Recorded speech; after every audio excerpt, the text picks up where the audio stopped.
Hello Dragon Ballers, it's Dokkan, and today we are going to discuss the 5 worst 120 leads on Global. Now, I asked you guys if you wanted me to do this, and overwhelmingly the answer was yes, please. I'm guessing most of you are wondering why Super AGL is not on the top 10 list. A couple of things I need to go over is that top 10 list is a little bit flawed. I forgot to factor in the friend HP into the total HP. I also found a problem with my damage calculator that kind of buffed the numbers a little bit. So when you re-watch the top 10 best teams in Global, just take that HP and punch it up a bit and take that average attack and take it down a little bit. It's not a huge difference, but it's enough that I thought I would mention that. So I got that fixed. So these numbers being much lower they're not that bad. It's gonna look a lot worse than it really is. As I keep going, I'll keep getting better. I've never claimed to be perfect, and if I gave you that impression, I'm sorry, because I'm not.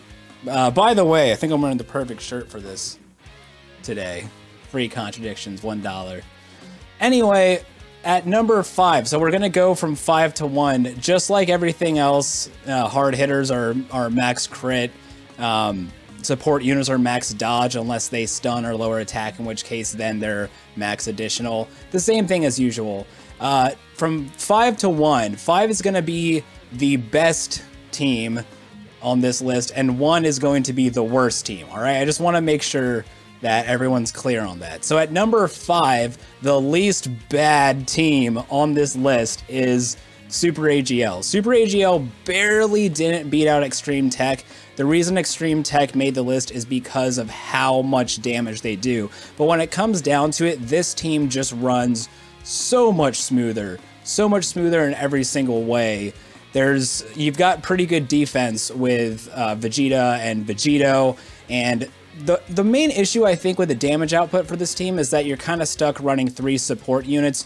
You could switch out the Vegeta for, you know, a Super Saiyan Blue Goku or something like that, but you know, your options are supreme damage units. What this team really needs to improve is another immense damage dealer that's not Super Saiyan Blue Kaioken Goku, because his flat passive really hurts him in the dupe system. And like I've said in all of these, I calculate these guys at rainbow stars. So unfortunately, this is kind of the way it's going to look for a little while anyway.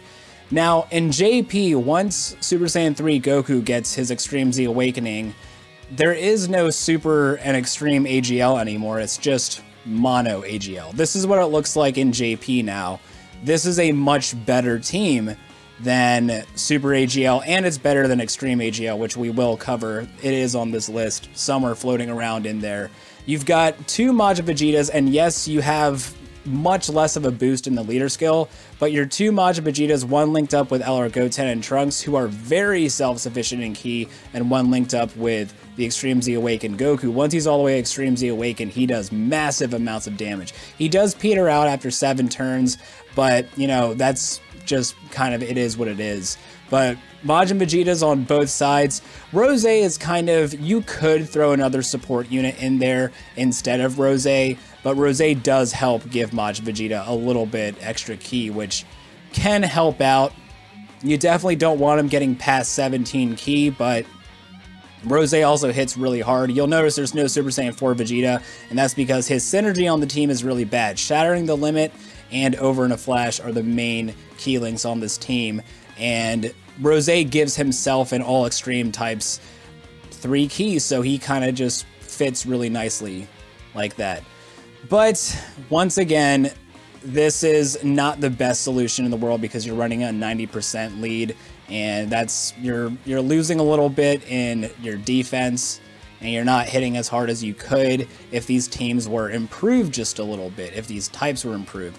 But I don't see that happening, because I think they're going to focus on categories more moving forward. So at number 4, we have Extreme Physical, another very close call. When it really comes down to it, the main reason that this team doesn't quite work as well as Super AGL, in my opinion, is that you've got that 6 slot syndrome where there's kind of nothing good to throw in there.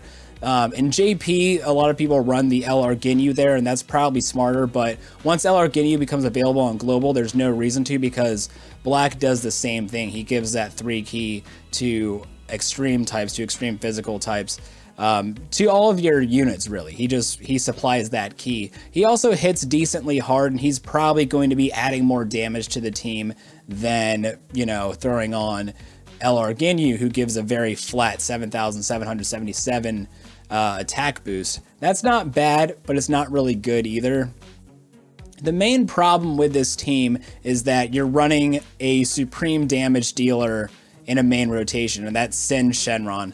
If we had somebody else who linked up really well with Cooler or Omega, who does immense damage, that would help this team out quite a bit, and maybe a more viable support unit would help out. Once again, the team still looks like this in JP, except with LR Ginyu in place, but by the time LR Ginyu comes to Global, once again, there's literally no reason, because the Global LR Black gives that 3 key. So the future of Extreme Physical still looks just like this. So if they could just fix that one thing, either a new support unit or a, you know, new hard hitter that links well with either Omega or Cooler, that's really all this team needs to really push it forward a little bit. Let's move on to number 3. At number 3, I've got Extreme STR. Extreme STR, as you can see, does a lot of damage, but the major problem with this team is defense. Even with Janemba's dodge, with his built-in dodge and Omega's damage reduction, you still have 2 units right next to each other. The 2 Brolys, who will lower their defense so much. It gives me a headache thinking about how low their defense goes. So that's a turn where you absolutely need to use an item if both of them are super attacking and they're taking a lot of hits. And you don't want a team that heavily relies on items. You don't want that. You want to be able to go through events without having to burn through many items, and this team definitely suffers from that. Now on JP, it gets a little bit better when you add Rose into the mix. He doesn't hit as hard as a Rainbow Starred TOR Broly does, but he's pretty close. He's pretty close, and he does support the rest of the team a little bit. It kind of equalizes and evens out, in my opinion, but he's just the better unit for this team because he's not taking nearly as much damage as the TOR Broly does. LR Broly already lowers his defense way too much, in my opinion, for this team to be as good as it can be, and Rose really helps it out, but it does still have the issue of having really poor synergy. You've got your Super Saiyans on one rotation, then you've got your Janemba and Cell on another rotation, and then your floating Omega is going to feel really weird popping in on the Super Saiyan rotation. Hit does fine because he supplies ki, he does that whole thing, but what this team needs is a little more synergy, a link that works across the board for everyone, whether it be, you know, something that can replace LR Broly. I don't see what will anytime soon, honestly, or just some way to make Janemba fit a little bit better. There's really not a whole lot they can do about this. This team's kind of just stuck where it is because lack of synergy. So maybe a support unit like Hit that gives ki, maybe that kind of helps out a little bit, but you know, I don't really think so. I don't think that helps out enough. Anyway, at number 2, which one is it gonna be? Can you guess? Well, I'm gonna be non-biased here and say it's Extreme AGL. Extreme AGL just doesn't have a lot of good units. That's the biggest problem with it. I go back and forth between running LR Androids and running another support unit, and in this case I am running LR Androids, mostly because there's no other hard hitters on Extreme AGL really, and that's the biggest issue with this team. So you've got your Majin Vegeta and Rose. They work out nicely because Rose gives that 3 ki to Majin Vegeta. Majin Vegeta only needs to get to 12 ki to do his mega colossal damage. And then on one rotation, you've got Super 17 and the LR androids. And you float your Super 17. He'll do fine on the rotation with Rose. And the other 2 support units work just fine. Trenchcoat 17 in particular links up very well with Super 17, but this team does still perform very poorly as far as damage output. LR Black and Super 17 have very similar structure. The only thing is that LR Black heals. He also has higher stats, but Super 17 does pretty much the same thing when it comes to tanking, and the more he gets hit, the better. The more damage he does, the higher his attack gets. So he's got that same thing going on. He's just kind of a lesser version, if you know what I mean.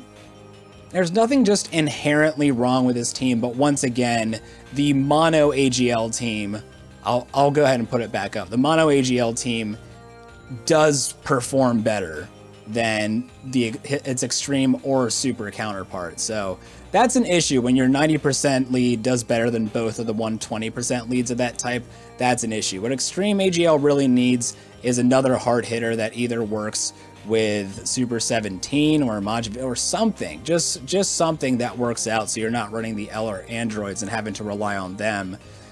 It's very similar to Extreme STR. It's a lack of consistency. When you've got Saiyans and then other random villains on the same team, that can be a bit of an issue. And of course, at number 1, the worst 120 lead in the game, or the worst 120 team in the game anyway, is Extreme Int. That's part of where that whole meme comes from. When I say Kid Buu is the best and all that kind of stuff, it's because he's not at all. Kid Buu as a unit is really, really solid. One thing really hurts him though is key links. So if you set it up this way, you've got support units floating every turn once you get your rotations established, but you've got a supreme attack or a supreme damage attack dealer in a main rotation. And like I've said multiple times, that's always bad. But this team actually does have some moments of shine, I guess. I don't really know how else to say it, but it's got its moments. You know, you've got your Buhan and your Baby, and they're lowering attack every single turn, and that can end up stacking and end up being really, really helpful. So it's got its moments. It's really grown on me. I like using the team. It's really fun, but I think one of the main reasons I like using it is because it makes the gameplay more challenging. And if it's a more challenging team to use, then as far as ranking teams, that's not something. The fact that it's challenging and fun does not make it a good team. That just makes it, in fact, that actually makes it a worse team the more challenging it is to use. So over in JP now, we've got LR Bojack and Angel Golden Frieza. That really helps out a lot. There is one rotation when you have Kid Buu, Angel Golden Frieza, and then another Kid Buu. They're all going to struggle to super attack, but for the most part, this team does work out pretty nicely. It does just fine. The one main issue with this team is that Kid Buu has literally no key links, and that's going to continue to be an issue for a long time. I've got a video talking about the problem with Extreme Int. You can check that out, where I basically explain why the best Extreme Int team is. Well, I'm not going to spoil it. I'll let you journey over there. But this is what I've built.